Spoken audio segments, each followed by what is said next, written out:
Olá, boa noite. Boa noite. Presidente do Comitê Olímpico do Brasil, Carlos Arthur Nussmann, é preso. Ele é acusado de pagar propina a membros do Comitê Olímpico Internacional na eleição do Rio como sede dos Jogos Olímpicos. Ministro do Supremo Luiz Roberto Barroso autoriza depoimento de Temer em inquérito sobre decreto dos portos. Na Câmara, a PSDB tira a vaga de Bonifácio Andrada da CCJ. Mas Tucano segue como relator da segunda denúncia contra Temer. Tragédia em Minas. Segurança ateia fogo em creche e mata crianças. O crime deixou dezenas de feridos e foi premeditado. Justiça decreta a prisão preventiva de ativista político Cesare Battisti. Você acompanha essas e outras notícias após o intervalo. Até já. Tragédia em Janaúba, norte de Minas Gerais. Segurança tranca a creche com alunos, joga álcool nele mesmo e depois em crianças e ateia fogo. 4 morreram e cerca de 40 pessoas foram levadas para hospitais da região. 25 seguem internadas. Segundo a polícia, o crime foi premeditado. 6 crianças estão em estado grave e serão transferidas para o Hospital João 23, em Belo Horizonte, que é referência no tratamento de queimaduras. Imagens que circulam nas redes sociais mostram o desespero dos familiares das vítimas e dos moradores da cidade de Janaúba. Segundo informações da Polícia Militar e do Corpo de Bombeiros, Damião Soares dos Santos, de 50 anos, jogou álcool nas crianças e nele mesmo e depois ateou fogo. A maioria das vítimas é formada por crianças com idades entre 4 e 5 anos, além de funcionários da creche. Todos tiveram mais de 20% do corpo queimado e 15 pessoas respiram com a ajuda de aparelhos. O vigia chegou a ser socorrido, mas morreu no hospital. Ele era funcionário da creche há 8 anos e hoje foi ao local para entregar um atestado médico. O caso está sendo investigado pela Polícia Civil. PSDB decide retirar Bonifácio de Andrada da vaga do partido na Comissão de Constituição e Justiça, mas ele permanece relator da segunda denúncia contra Temer. A indicação do Tucano para a relatoria gerou mal-estar na bancada do PSDB, dividida sobre o apoio ao governo Temer. Uma ala favorável que a denúncia contra o presidente prossiga para o STF defendia que Andrada deixasse o posto ou pedisse licença. Mas, diante da negativa de Andrada, o PSDB decidiu retirá-lo da vaga destinada ao partido. E para manter a função de relator, o deputado mineiro contou com o apoio do PSC, da base governista que cedeu a vaga para ele na CCJ. Na primeira denúncia, Andrada votou a favor do presidente, ou seja, pelo arquivamento da acusação.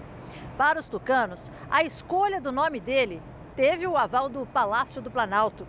Agora, retirando a vaga do partido, a intenção dos tucanos é evitar que o relatório de Andrada, que deve ser favorável ao presidente Temer, seja vinculado à imagem do PSDB.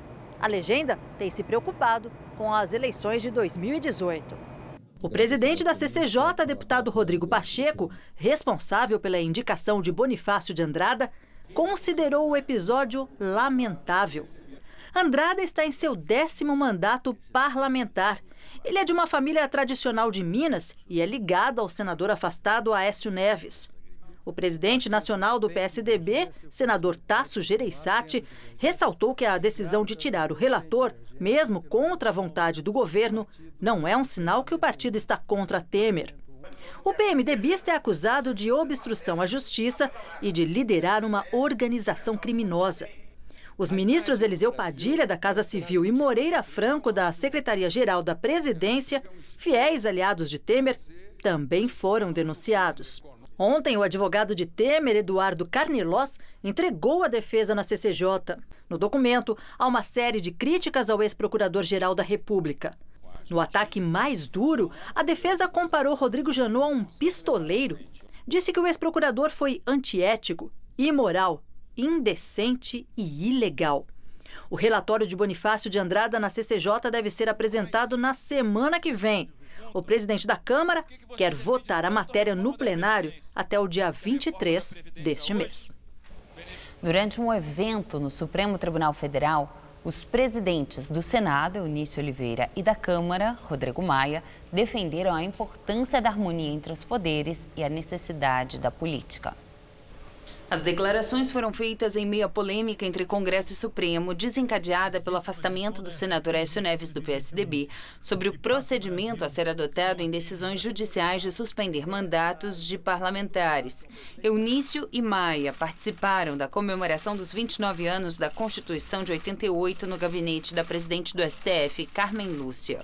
Somente a partir do respeito ao princípio federativo e à autonomia dos poderes, conseguiremos trabalhar juntos, executivo, legislativo e judiciário, para aperfeiçoar as instituições, fortalecer a cidadania e praticar a democracia de verdade. Precisamos todos estar à altura dos desafios que o presente nos traz, para que o futuro possa ver nossas instituições emergirem maiores dos percalços enfrentados. Trabalhar pela efetividade da Constituição é trabalhar pela realização da vocação democrática e inclusiva no Brasil. Mas fora da política não haverá solução para o nosso país. Outros ministros e parlamentares estavam presentes.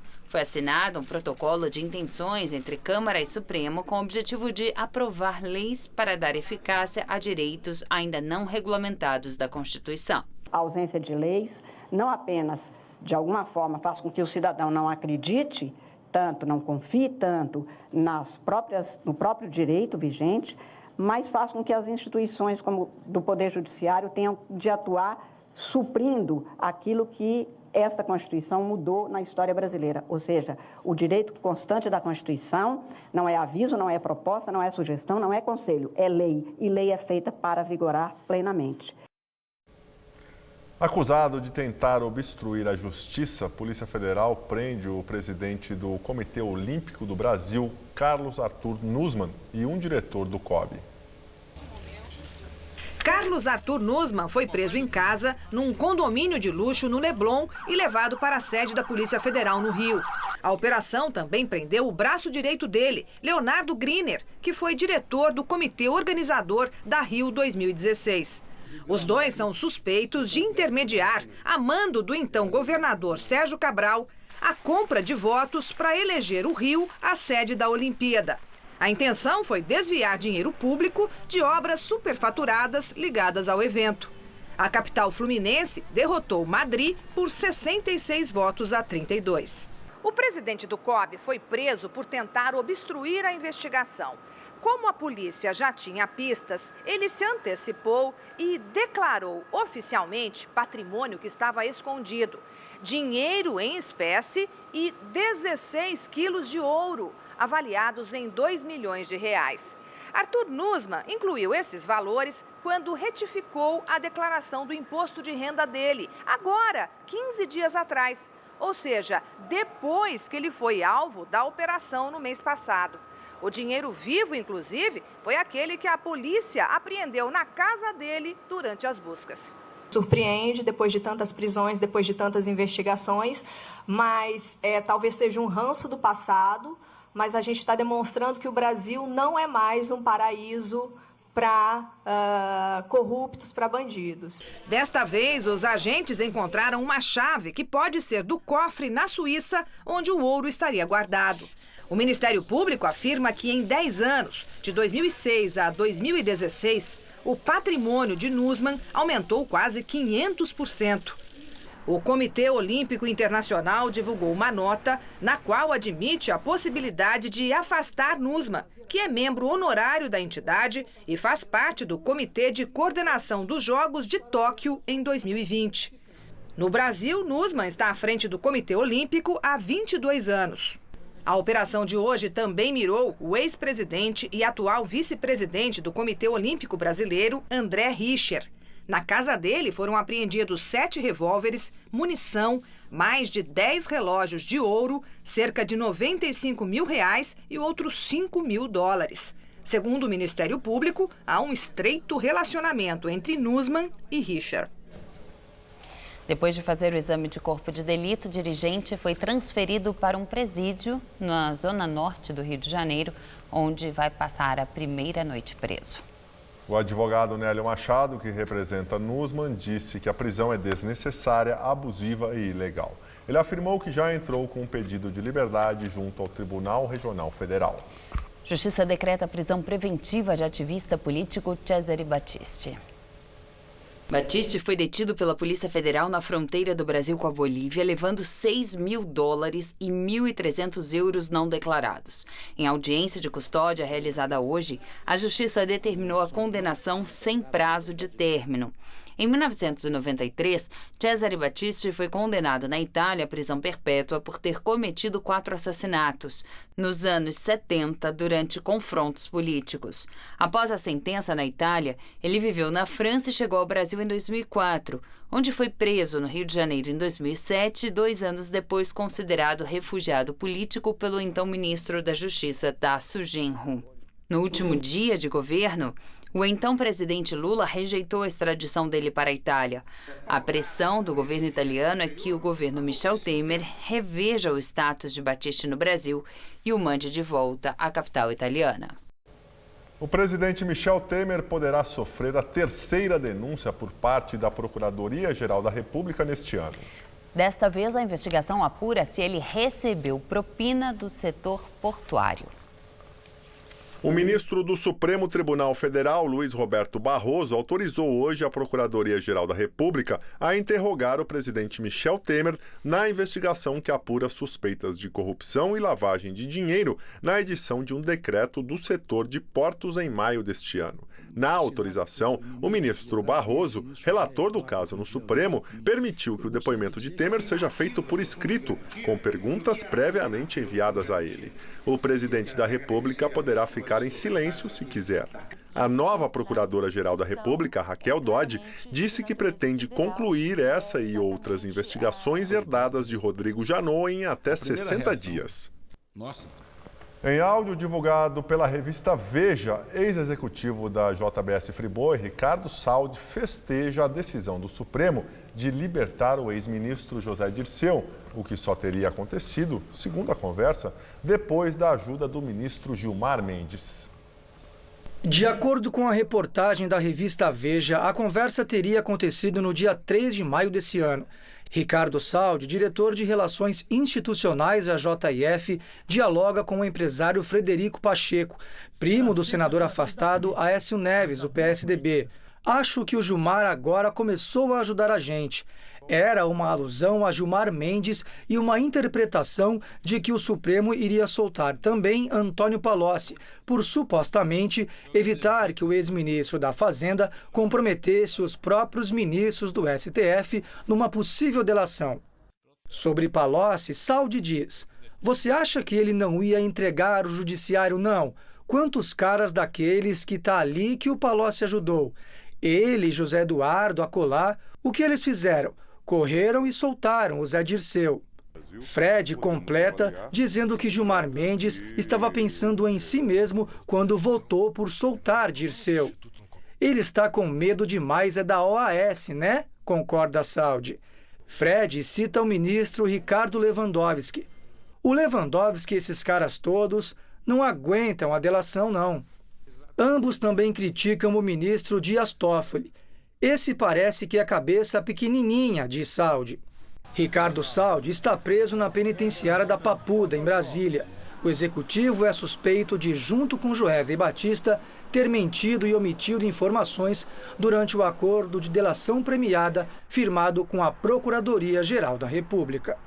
Em outro momento da conversa, Ricardo Saldi e Frederico Pacheco falam sobre o presidente Michel Temer. Saldi diz que em 2014, Joesley Batista não queria que Dilma Rousseff continuasse na presidência, já que a ideia era articular um plano para colocar Aécio Neves no poder. Saldi, então, reclama da ingratidão de Temer com relação às empresas do grupo, já que nos governos anteriores do PT, a JIF havia recebido nada menos que 8 bilhões de reais em generosos empréstimos do BNDES. De acordo com a revista Veja, Saldi usa um palavrão para se referir a Temer. "É um FDP", diz ele, a respeito da suposta falta de lealdade do presidente. Já sobre as buscas da Polícia Federal na casa de Joesley e Wesley, Saldi é sarcástico. O Joesley deu sorte. As 3 vezes ele não estava em casa. E fala da estratégia para escapar dos agentes da PF que geralmente chegam por volta das 6 da manhã. Eu todo dia vou às 5h30 para a academia fora. Aí eu volto às 6h30 para tomar café, ele diz. Até o momento, os ministros não se pronunciaram sobre a publicação da revista Veja. O Senado aprovou hoje a normatização do Fundo Público de Campanha de R$ 1,7 bilhão que ontem passou pelo plenário da Câmara dos Deputados sob muita confusão. O texto submetido aos senadores hoje estabelece limites de gastos para os concorrentes do pleito do ano que vem. O projeto aprovado hoje pelos senadores diz respeito ao limite de gastos nas campanhas eleitorais do ano que vem. Para o presidente da República, o teto de gastos foi fixado em R$ 70 milhões. Para governadores e senadores, vai depender da quantidade de eleitores de cada estado. Mas o teto estipulado no caso dos governadores vai variar entre R$ 2.800.000 e R$ 21 milhões para os estados com mais de 20 milhões de eleitores. No caso de deputado federal, o limite de gastos é de R$ 2,5 milhões e para deputado estadual, o teto máximo foi fixado em R$ 1 milhão. A lei aprovada no Senado também restringe as doações de pessoas físicas para as campanhas, com um limite de 10 salários mínimos por cidadão para cada chapa ou candidato. E o plenário do Senado Federal aprovou a medida provisória que cria o novo Refis, o Programa de Parcelamento de Dívidas de Pessoas Físicas e Empresas com a Receita Federal.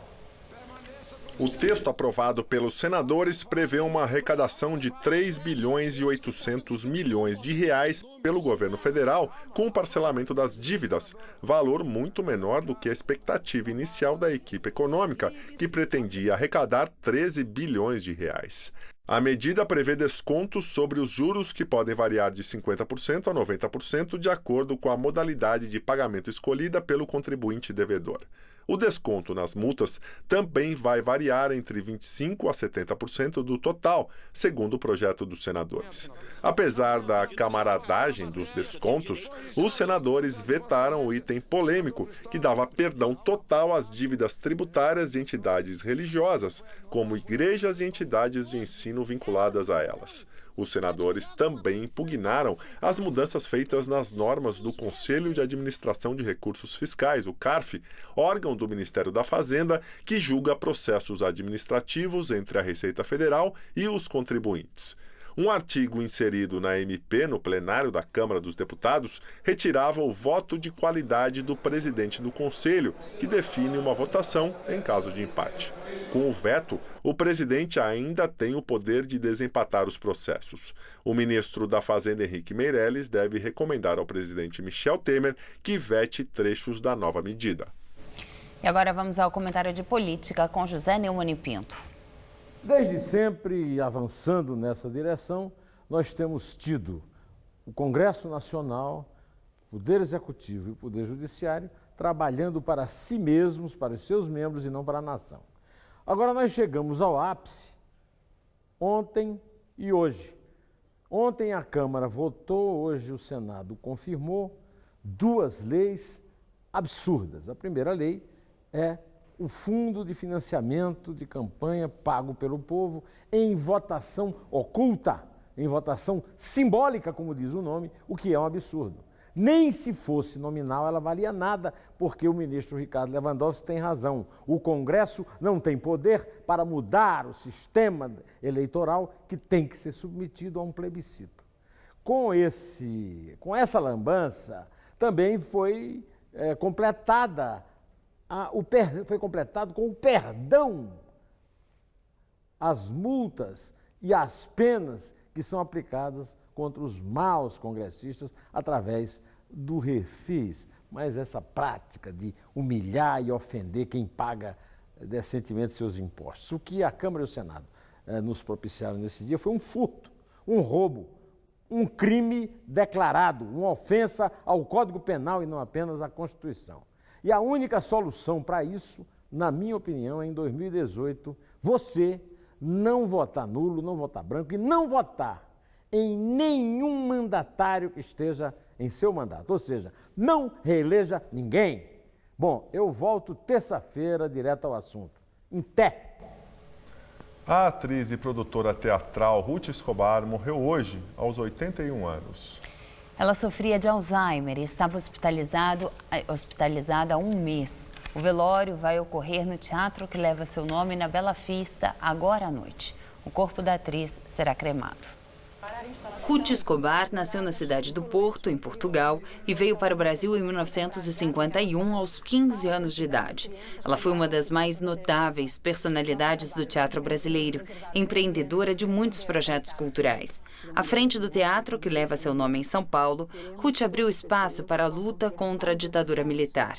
Em 1968, lá foi montada a peça Roda Viva, de Chico Buarque, cujos atores e técnicos foram alvo da violência do grupo de extrema-direita. Em busca de um teatro livre, Ruth convidou o diretor argentino Vítor Garcia para a montagem da peça Cemitério de Automóveis, de Fernando Arrabal. Vítor Garcia montou ainda O Balcão, que ficou em cartaz durante 2 anos. Ruth Escobar foi deputada estadual pelo PMDB em 2 legislaturas e parlamentar constituinte.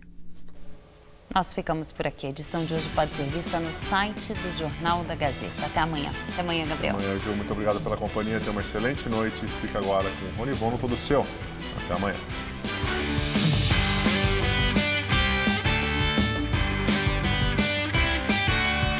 A dupla Lorena e Rafaela solta a voz na festa sertaneja desta sexta, 10h30 da noite. Assista agora Todo Seu.